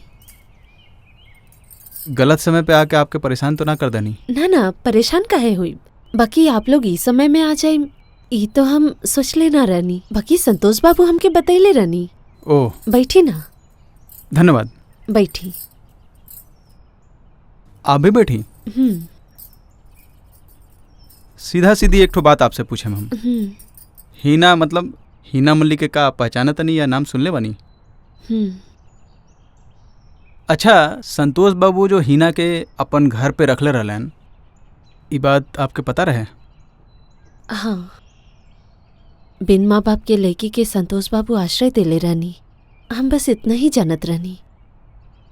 देखी, आपके साथ संतोष बाबू के का संबंध बा वो हम जाना तनी। बेकार में शर्माई मत। ना ना, शर्माइब काहे। उनका जैसन आदमी के साथ हमारे को रिश्ता है, ये तो हमारे खातिर बहुत गर्व के बात है। शनिवार दोपहर में का भई रहे, हमरा के थोड़ा सा बताएम तो। उहे दोपहर लगभग 12 बजे हम दूसर घर जाए खातिर निकल गई नी। देखिए, सप्ताह के ओ हाँ, एगो तो बातें न बतैनी। वो किराया के घर के हम दूसर घर कही नी, तो सप्ताह के 5 दिन हम वो घरे ना रहे नी। उहे खातिर वो जब बहुत धूल रहेला, तो उहे सबके सफाई करत करत दोपहर के 3 बज गए। संतोष बाबू आई नी। आए के बाद नहा धो के वो अपन कमरा में चल गई नी। वो दूसर घर में उनका कुछ 4-5 को कपड़ा भी रखल हा। उनके किताब पढ़े के बहुत शौक हा। उहे से पास के कमरा में जाकर किताब पढ़त रहनी। हम वो नाश्ता बनाए चल गई नी। हम नाश्ता बना के लईनी, वो खईनी और ओकर बाद हमसे कहनी, सुकुमारी, अब हम तहसे एगो गाना सुनब। हम शुरू कईनी। गाना सुनाते सुनाते एगो फोन आइल। ओकर बाद वो उठ के चल गईनी। अच्छा, वो का वही समय निकल गल रहले? जी हाँ, जौन कपड़ा में रहनी उहे कपड़ा में चल गईनी। टेलीफोन किए कैले रहे, आप बोल सकता नहीं? ना। अच्छा, ई घर के टेलीफोन नंबर और के जाना था? दीदी जाने ली। दीदी ई घर के देखभाल करेली, हमरो देखभाल करेली। अंदर है, बुलाई? ना ना, जरूरत नहीं है। हम लोग फिर आज आवा तनी सन, आपके थोड़ा परेशान कर दनी सन। आप लोगन से हमारे को विनती है, गाना के सिवाय हमार लगे देवे खातिर और कुछ नहीं के। ये से विनती करतनी, आप लोग इतना दूर से आइल बानी, अगर हमके एगो गाना सुनावे के अनुमति दे दी तो। ना ना, हम असल जाने में ली, हम जाने ली। संतोष जी हमके बतवले रहनी, आप लोग शिक्षित नामी लोग हैं, चिंता मत करी, आप लोग के पसंद के ही गाना गाइब।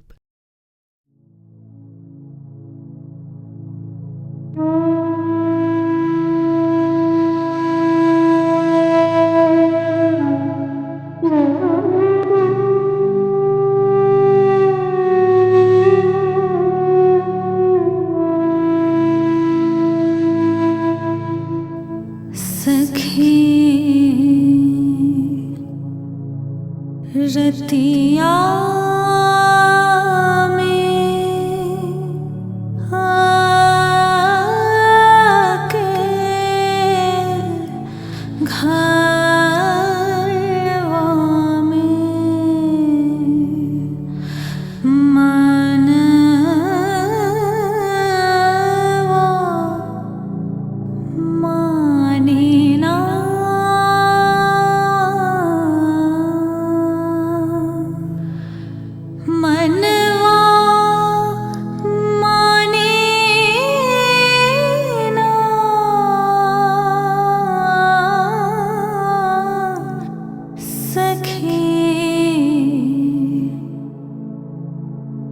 रतिया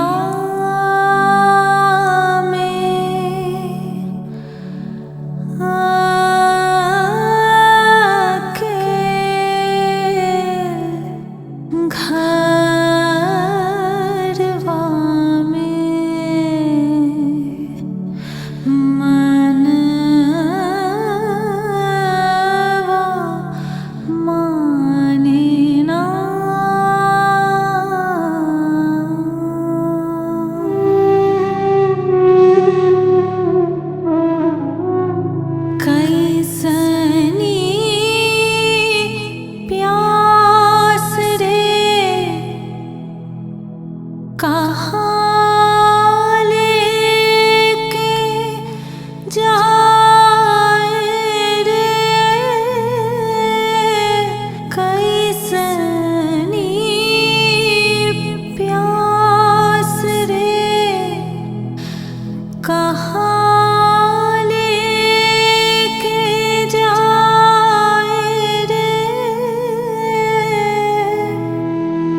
अजीत हाँ ओह इला प्रसाद।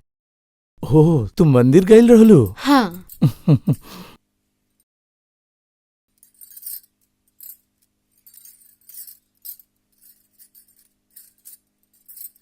इला प्रसाद। अच्छा ब्योमकेश, तू तो कुछ ना बतैला, तू कुछ समझला? बेकार में ही तू इनसे सवाल पूछा तारा, ई कौनो जवाब ना दिहन। ऐसे ही का कछुआ बोली नी, सवाल पूछे से ही गायब। बहुत सारा गुत्थी सुलझा नहीं पावत हम, सोचे के पड़ी हमरा। हाँ नी चाय।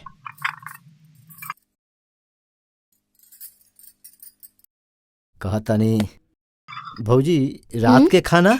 हाँ तू जाके शुरू कर और एक ही ले जाके मंदिर में रख जी। दा। अच्छा अच्छा। अच्छा ब्योमकेश, तू का संतोष बाबू पे भी शक करेला? हम सब कोई पे शक करा था नहीं। वो दिन तू अगर रहता तो तहरों पे शक करती। अच्छा ब्योमकेश, तोहारी लिस्ट में तो नेंगटी के भी नाम बा, ओकर साथे का नेंगटी के बहन चिंगड़ी के भी? हाँ, चिंगड़ी कम उम्र के होए के बावजूद भी जुगल से प्यार करेले। हिना ओकर प्रतिद्वंदी भी है, यही से मोटिव तो बा और मौका भी बहुत बा। ये हो सकता कि चिंगड़ी पहले ही से वो छत पे छिपल रहे और यह लॉजिक जुगल के माई के साथ भी बैठेला। चमेली हिना के बर्दाश्त न कर पावत रहे, काहे कि ओकरा लगत रहे कि उनकर हस्बैंड के हिना के साथ नाजायज संबंध बा। एकर मतलब तू बोला तड़ा ई सातों आदमी के पास हिना के खून करे के मोटिव रहे? ई नेंगटी, चिंगड़ी, चमेली? ना जी, 7 जन ना, 8 जन। जो आदमी माउथ ऑर्गन बजाते हुए होकर घर के सामने आवत रहे, वो छुपा रुस्तम के बाद तू लोग दोनों जन भूल गए लो। हाँ ये तो ठीक बा, वो माउथ ऑर्गन बजाए वाला के बारे में हम लोग तो भूल ही गए नहीं। वो आदमी के बा? हिंदू है कि मुसलमान है ये नहीं बता सकत हम, लेकिन पूर्वी पाकिस्तान में रहत रहे। हिना खातिर किताब लेके आवत रहे। हमरा ऐसा लगा था कि वो दोनों जन के बीच में प्रेम के संबंध रहे। बाद में हो सकता कोई वजह से प्रेम में दरार आ गई रहे। लेकिन वो आदमी 10-12 दिन बाद काहे आवत रहे? हो सकता कोई कारोबार की वजह से या फिर और कोई काम से, या रुका तो देखिए वो आदमी अभी भी आना जाना करा था कि ना।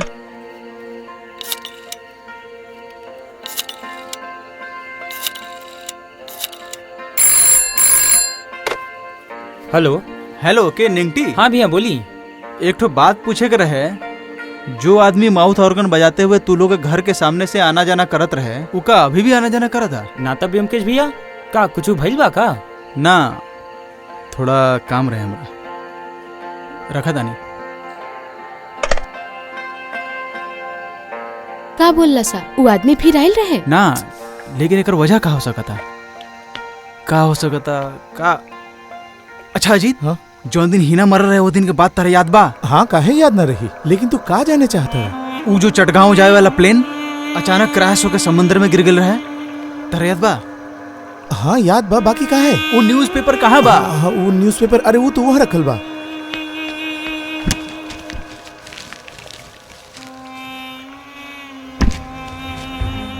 ई रहल।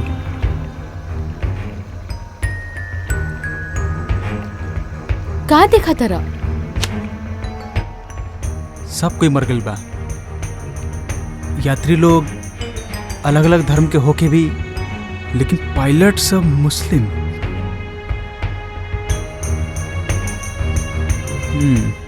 हिना मल्लिक के मौत के बाद हमनी के जिंदगी में काम के जो लहर आयल रहे, वो लहर अचानक से एकदम शांत हो गई। 2 दिन हो गई, कोई खबर ना मिलल। सिर्फ विकास और ओके लइका लोग अपन काम करत रहे। बहुत सावधानी से काम करे के हो की समझ ठीक बा, ले, ठीक और बा। केहू के पता ना चले के चाहिए, समझ ले। ठीक बा ठीक बा। सुन, तू जुगल और उदय के पीछा करी है, दोनों पर एकदम नजर रखी है, और हम जाके रवि वर्मा के पीछा करब, नजर रखब, और कोई के जानकारी ना होके के चाहिए, ठीक बा, न तो बहुत मुश्किल हो जाए। हाँ, समझ एकदम। गई ले? हाँ, ठीक। तू होने से निकल जो, हम एने से निकला तानी। ठीक बा, ठीक चलो बा। ताने।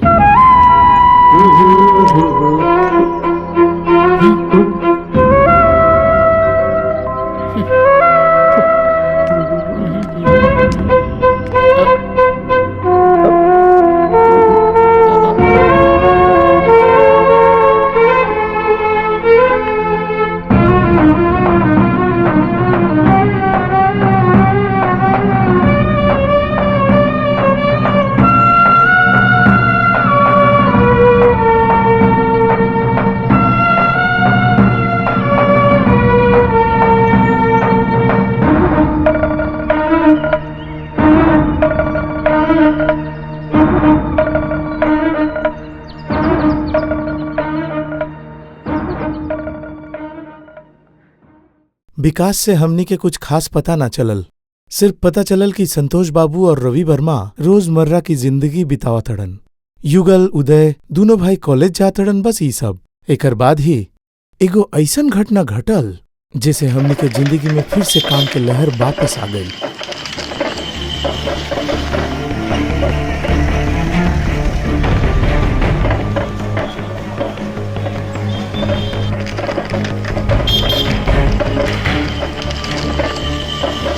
रुको रुको रुको,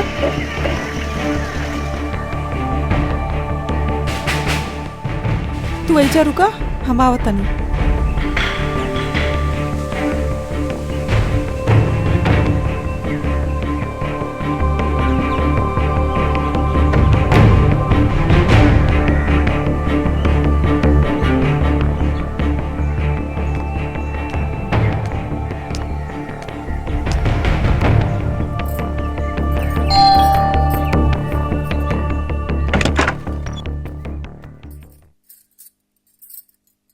केकरा के चाहिए? ब्योमकेश जी घर में बानी?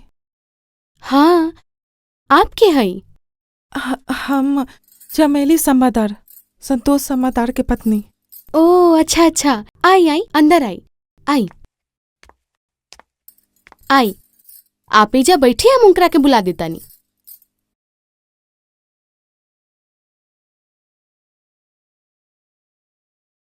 सुना तारा, तो हसे क्यों मिले आइल बाड़ी, बुलाओ तरी। हाँ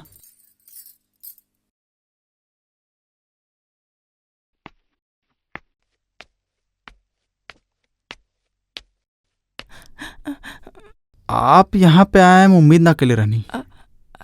हम आपके कुछ बतावे के चाहता नहीं। बोली। आपका पुलिस के आदमी है? हम संतोष बाबू का आदमी है। आप लोग के सम्मान के रक्षा करे खातिर ही वो हमरा के रखले बाड़े। लेकिन पुलिस हमार लड़का के पीछे जासूस लगैले बा। ये सब का होता बोली तो? कितना बार बोली वो लोग निर्दोष बा, ओकर बाद भी पुलिस वो लोग के परेशान करता। आपके डरे के जरूरत नहीं है। पुलिस तो जानत नहीं है कि आपका लड़का लोग निर्दोष बा, यही से शायद। हम इतना बार बोला तनी, ओकर बाद भी वो लोग विश्वास नहीं करत। देखी, आप ही माई, आप जौन तरीका से सोचे, बाहर के लोग तो वो तरीका से ना भी सोच सकता। हम उ लोग के माई के नाते नहीं बोलत। ब्योमकेश जी, हम अपना आँख से देखनी है हिना के मौत कैसे भइल। आप अपना आँख से ही देख ले बनी? हाँ। बैठी। वो दिन हिना के साथ बात करे खातिर हम हिना के कमरा के पास में गई नहीं। जाकर देखनी वो घर में ताला लगा होती है। छत पर जाइयो ही से।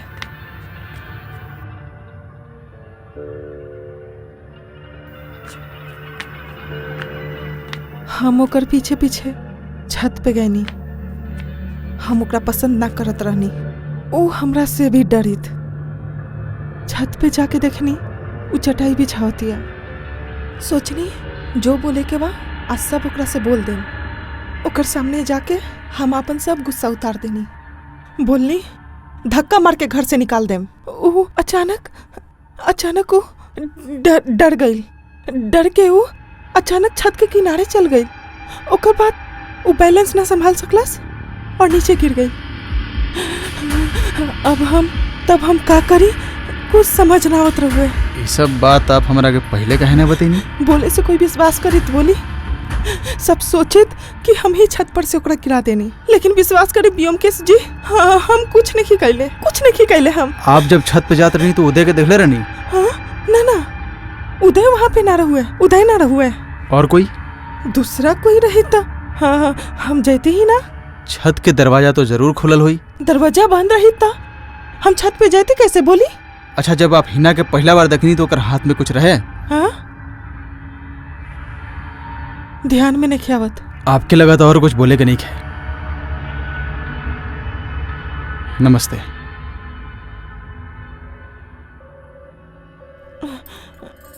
ना, तब यहाँ से अब हम जाता नहीं। और एगो बात, हम जो यहाँ पे आयल रहनी, वादा करता नहीं केहू ना जानी।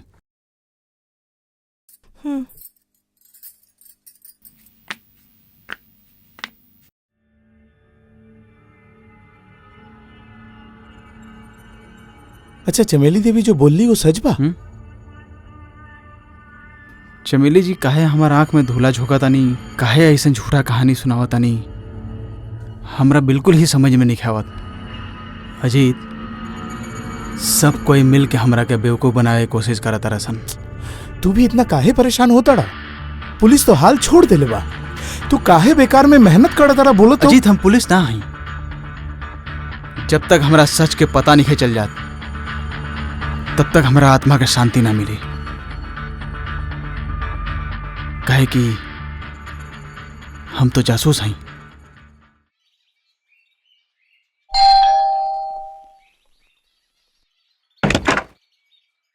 ब्योमकेश बख्शी के नाम पर एगो चिट्ठी बा। हम ही ब्योमकेश बख्शी हैं। ओ आप ही हैं ब्योमकेश बख्शी? ई लिही चिट्ठी और हेजा एगो साइन कर दी। ई लिही।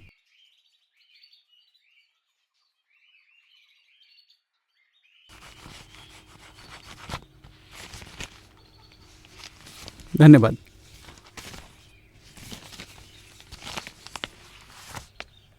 केकर चिट्ठी बा? सिर्फ रजिस्ट्री ना, इंश्योर कइल बा।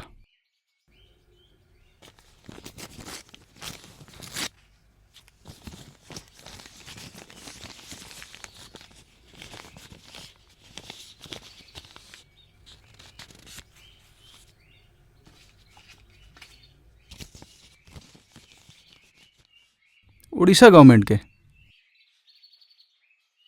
का बात बा?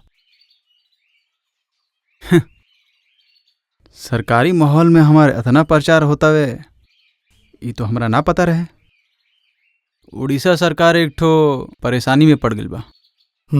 वो लोग के दफ्तर से बहुत सारा डॉक्यूमेंट चोरी हो गई बा। बहुत कोशिश करके भी वो लोग कोई के पकड़ ना पेले, यही से हमरा के वो लोग बुलावता। अगर हम ई मामला में वो लोग के मदद कर पाई तो वो लोग एहसानमंद हुई हमारा।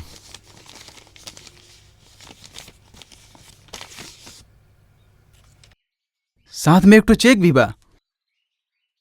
सुबह सुबह लक्ष्मी लाभ, ये तो बहुत अच्छा खबर बा।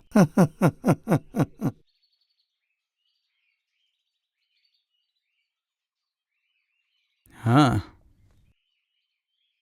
वह तो सोचा था नहीं।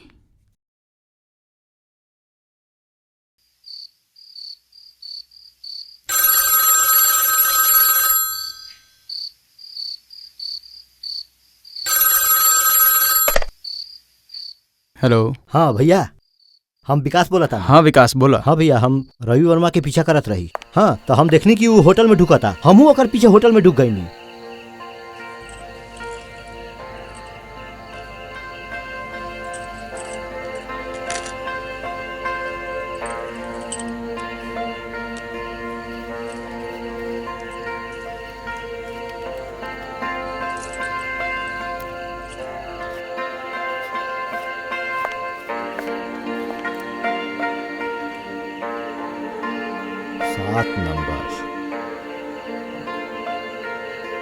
कितना नंबर बोला हुआ? कमरा नंबर 7। 7 नंबर कमरा। कमरा नंबर 7 में का कोई खास चीज बा? हमारा लगा था बा कुछ। बहुत बढ़िया काम के लिए बड़ा विकास। तू यही वक्त होटल में वापस चल जा और 7 नंबर कमरा पे नजर रखा। हम अभी आवता नहीं। क्विक। ठीक बा।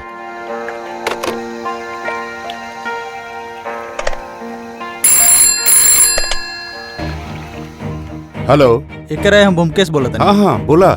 हिना के चाबी गुच्छा तारा पास बात हो। हाँ बात हो। हम आधा घंटा में तारा पास पहुंचा था, रखा था नहीं।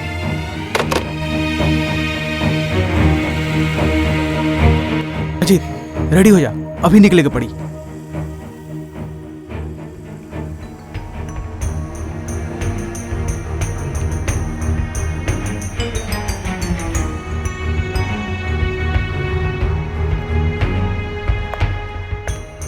मैनेजर बाबू कहाँ बा? दूसर कमरा में आराम करत। बुला के लावा।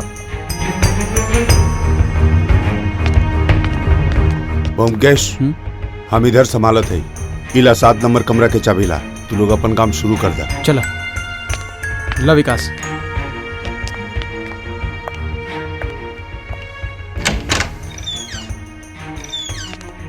ब्योमकेश भैया तू लोग रुको, हम लाइट जलावा तानी। अरे आप आइल बनी सर, हमार तो नसीब बदल गइल। एनी प्रॉब्लम सर? ना कुछ ना भेल बा, हम यहाँ एगो काम से आयल बानी और तो से मिले आयल बानी।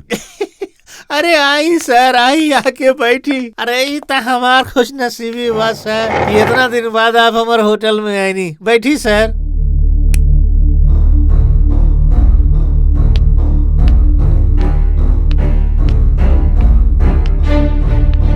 सर आपके गिलास तो खत्म हो गए। थोड़ा सा ली सर, थोड़ा सा। अरे भाई और ना पिया प्लीज सर, थोड़ा सा।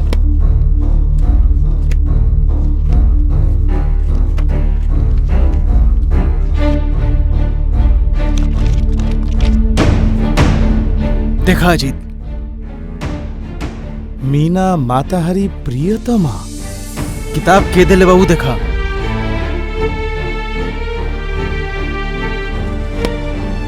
पकड़ा।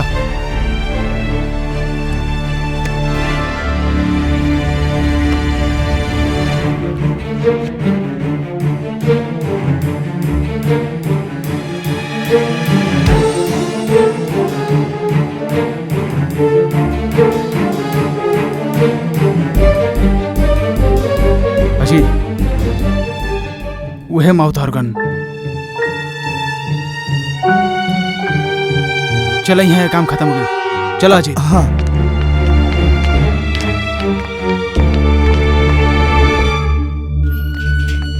इतना दिन बाद आप ही अब आए, हम तो आपके जाए ना देम सर।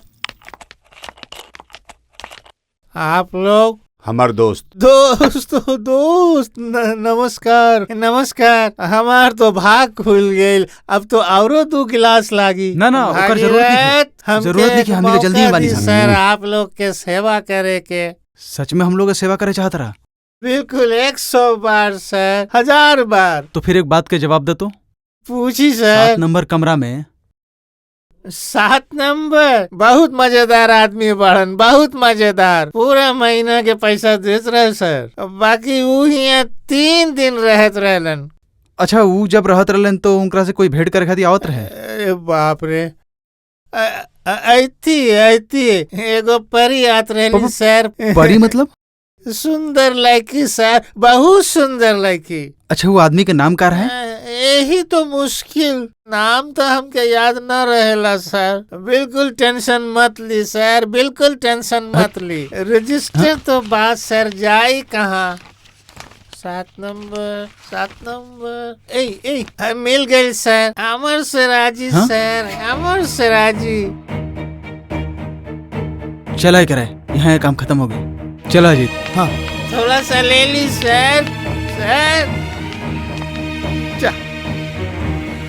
चल गई।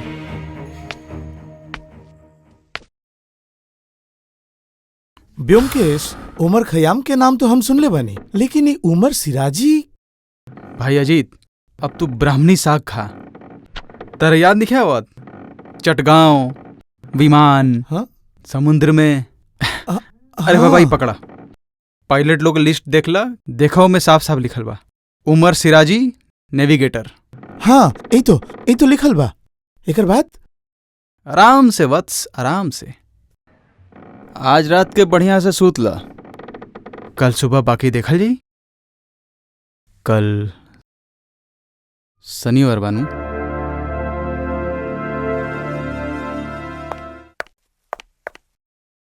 इका आप लोग आश्चर्य हो गए नहीं। लालच हमार हमेशा सही कम रहे संतोष बाबू। उड़ीसा सरकार के चिट्ठी हमरा मिल रहे, लेकिन हम गई नहीं ना। उड़ीसा सरकार? आपके ही सिफारिश से उड़ीसा सरकार हमरा के चिट्ठी भेजले रहे। लेकिन वो लोग तो जाने ला ना कि संतोष बाबू हमरा पता चल भाई के हिना के छत से ढकेल के नीचे गिरा दिले रहे। के धक्का मार के गिराले रहे? आप झूठ बात बा। मीना माताहारी नाम कुछ जाना पहचाना लगा था संतोष बाबू, जरूरत नहीं है, हम खुद याद दिला देता नहीं।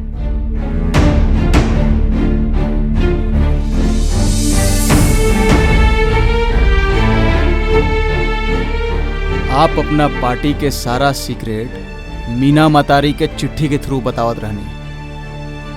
मीना एक ठो जासूस रहे और आपके पता रहे कि अगर एकर खुलासा हो गई तो हमनी के देश के खतरा हो सकता। हाँ। आपके वजह से हमनी के हर जगह मात मिलल बा। मीना वो सब चिट्ठी के संभाल के रख देत रहली। मीना के मृत्यु के बाद वो सब चिट्ठी हिना मल्लिक के हाथ लग जाला। हिना मतलब मीना के बेटी हिना मल्लिक को सारा चिट्ठी के साथ लेके कलकत्ता आवेले, आपके घर में रहे लगेले। उमर सिराजी के साथ रख के आपके ब्लैकमेल करल शुरू करेले। वहे उमर सिराजी संतोष बाबू, जे उमर सिराजी माउथ ऑर्गन बजाते बजाते टैक्सी में बैठ के आपके घर के आसपास भटकत रहे। एक दिन अचानक से ही समाचार पत्र से पता चलेला कि उमर सिराजी जे पायलट है वो मर गई। और ये बात जाने के बाद आपके लागल है कि अगर हिना मल्लिक के ख़त्म कर दी तो वो सब चिट्ठी के रहस्य और कोई तक खबर कभी भी ना पहुंची। आप एक ठो शनिवार के चुपचाप सुकुमारी के घर से निकल जाएंगे, पीछे के गेट से खुद के घर में घुसेंगे, ओकर बाद सीधे बांस पकड़ के छत पे पहुंच जाने।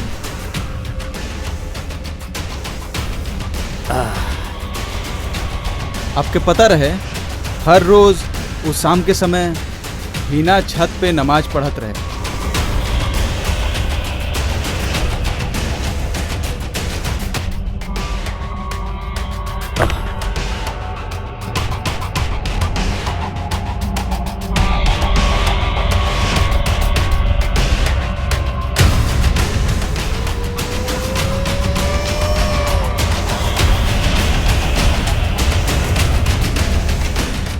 हिना,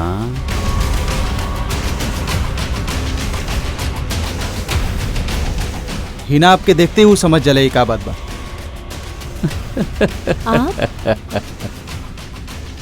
हाँ उहे मतलब बोलत रहनी का। ई का करत नहीं। हाँ रुके, ओहे जा रुक अरे? जाई। रुक जाई, आगे मत आई।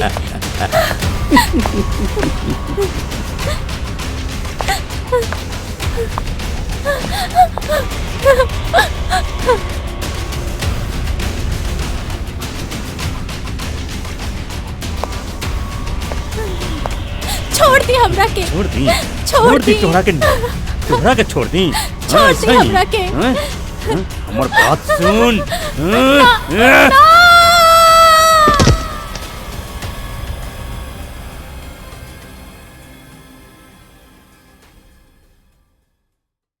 साबित कर सकब ना, लेकिन आपके मोटिव रहे ही प्रमाण कर सकता नहीं। सुनी ब्योमकेश बाबू, हम आपके नाम पे कोर्ट केस कर सके नहीं। कोई फायदा नहीं क्या संतोष बाबू? हाँ, आप बेकार में धमकी देता नहीं। वो हिम्मत आपके अंदर नहीं है। सच जाने का अधिकार हर कोई के बाद संतोष बाबू, और वो सच ही हम जान गए बानी। का जानले बानी? जो आप खोजत रहनी है। 1000 कोशिश कैले के बाद भी जो आपके ना मिलल है, जेकरा खातिर आप हिना के कमरा में आग लगेले रहनी। कौन चीज? एक ठो किताब। हाँ? रुबाई आती उमर खोयाम और थोड़ा मोड़ा चिट्ठी संतोष बाबू। का चाहता नहीं आप? पैसा? घूस दे? ब्योमकेश बख्शी के घूस देवे लायक पैसा निखे आपके पास संतोष बाबू। ब्योमकेश बाबू, हम आपके 1 लाख रुपया देता नहीं, चिट्ठी वापस कर दी। आप विश्वासघात कैले बानी, देशद्रोह कैले बानी, एकर सजा आपके मिल के रही संतोष बाबू। ना देव। कल सुबह एक ठो खास अखबार में आपके चिट्ठी सब एक एक करके पेपर में सब छपाई। हाँ? तैयार रही। चला अजीत। ब्योमकेश बाबू, कल शाम के हमनी के पार्टी के एगो मीटिंग बा। आप हमके एक दिन के समय देब? ठीक बा, आपके एक दिन के समय दे दहनी, लेकिन हमरा पीछे आदमी लगा के हमरा के मारे के कोशिश मत करम संतोष बाबू, ओकरा से कोई फायदा ना हुई। चिट्ठी सब ठीक ठीक जैसे जैसे बोले रहनी ठीक वैसे ही छपाई, आप ओकरा के ना रोक सकेम। चला तनी।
मेम साहब संतोष बाबू आयल हैं। अरे ई का उनके बुलाई। बुलावत है।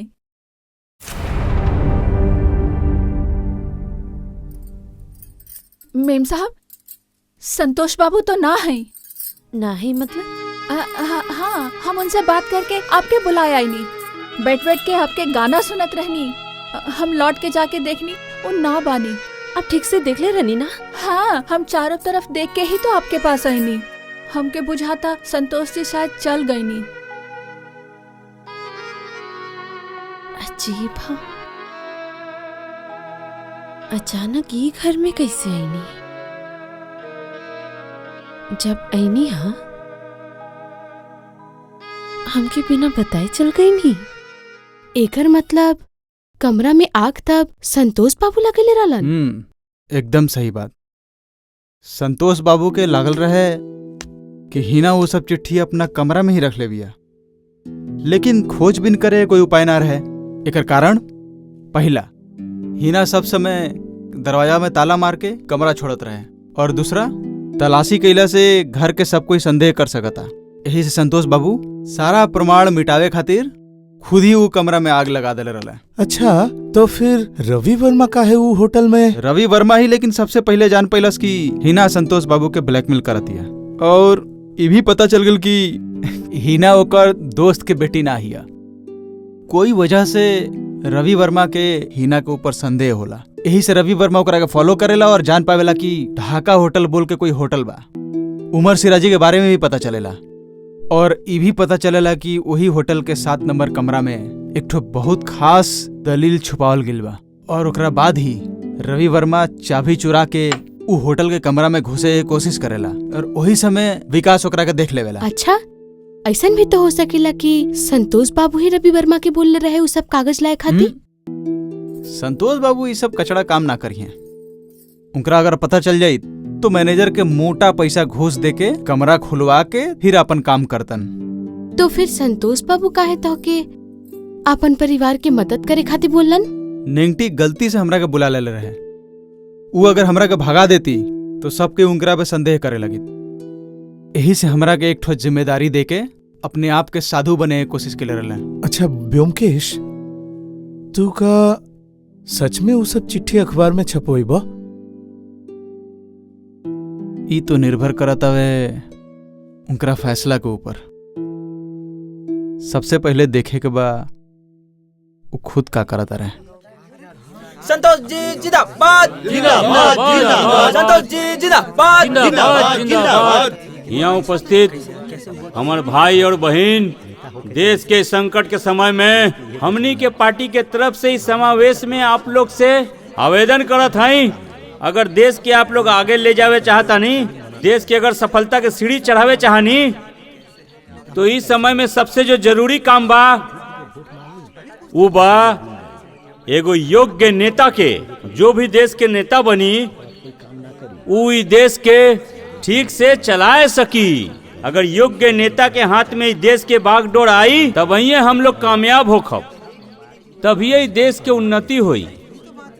सत्य एवं न्याय के प्रतिष्ठा करे खातिर हमनी के एगो साफ सुथरा चरित्र नेता के जरूरत बा, और एकर खातिर पूरा देशवासी आस लगा कर बैठल बा। एक अच्छा नेता के, एगो दोस्त हित नेता के कब वो मिली हमके नइखे मालूम। हम आज के दिन वो योग्य नेता के संभावना के तरफ देखत रहे, और हमरा कुछ बोले के नइखे। आप सबके धन्यवाद जनावत हई। हम अपन बात खत्म करत हई।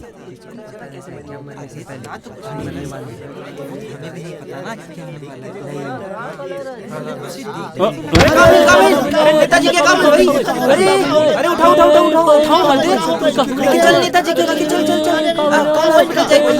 जिंदाबाद जिंदाबाद जिंदाबाद जिंदाबाद जिंदाबाद जिंदाबाद जिंदाबाद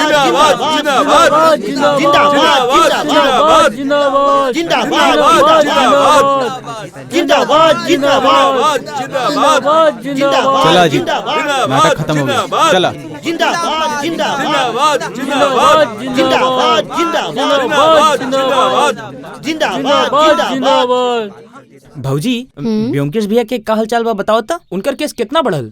जब तो हर भैया आई हन तब तो उनकरा से पूछ लिया। ई देखा तहर भैया आ गइलन। ला निंगटी का पूछा था, जवाब द। तू लोग बैठ के बात करा, हम चाय लेके आओ तनी। हाँ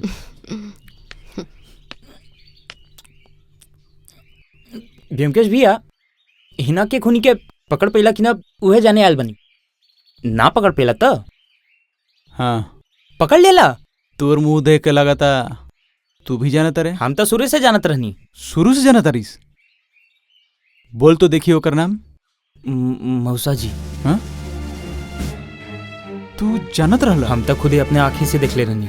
वो घर के पीछे पेड़ पे चढ़ के हम सिगरेट पियत रहनी। वही समय हिना छत पे आई, चटाई बिछा के वो बैठे वाला रहल। मौसा जी बांस पकड़ के ऊपर छत पे चढ़ गईलन। हिना मौसा जी के देख के भागे लगल। मौसा जी भी ओकर पीछे भागे लगलन। ओकर बाद मौसा जी हिना के छत्ता से नीचे गिरा देलन।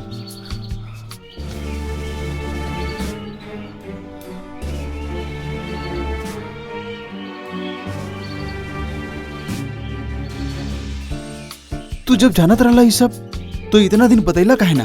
कैसे बता देती ब्योमकेश भैया? वो हमनी के करता धरता बाड़न। उनके अगर पुलिस पकड़ के ले जाए तो हमनी के का होई? यही से हम कुछ ना बताइनी। ओकर बाद भी हम तोके बताइनी। जानत रहनी अगर केहू अपराधी के पकड़ सकेला तो वो खाली तू है बड़ा। निंगटी तू घरे जा। निंगटी मतलब तार मौसा जी अब ना रहले, वो मर चुकल बने। हम जानत रहनी, हम जानत रहनी हमनी के ही कुछ नुकसान हुई, ये हम शुरू से जानत रहनी। निंगटी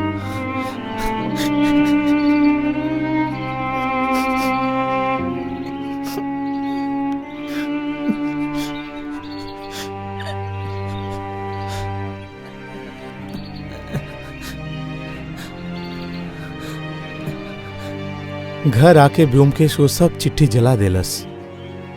बोलले रहे संतोष बाबू प्रायश्चित कैलन, यही से चिट्ठी के काम खत्म। हिना के मौत हमनी के संतोष बाबू के परिवार के साथ जोड़ देले रहे, और संतोष बाबू के मौत के बाद वो जोड़ टूट गईल रहे। एकर बाद निंगटी हमनी के साथ फिर कभी भेंट करे ना आइलस। और एक जन के बाद कभी कभी याद आवेला, सुकुमारी राय। ब्योमकेश बोलले रहे संतोष बाबू के मौत से अगर केहू सच में दुखी बा त ऊ बाड़ी सुकुमारी। का पता आज ऊ कैसन बाड़ी। सखी रतिया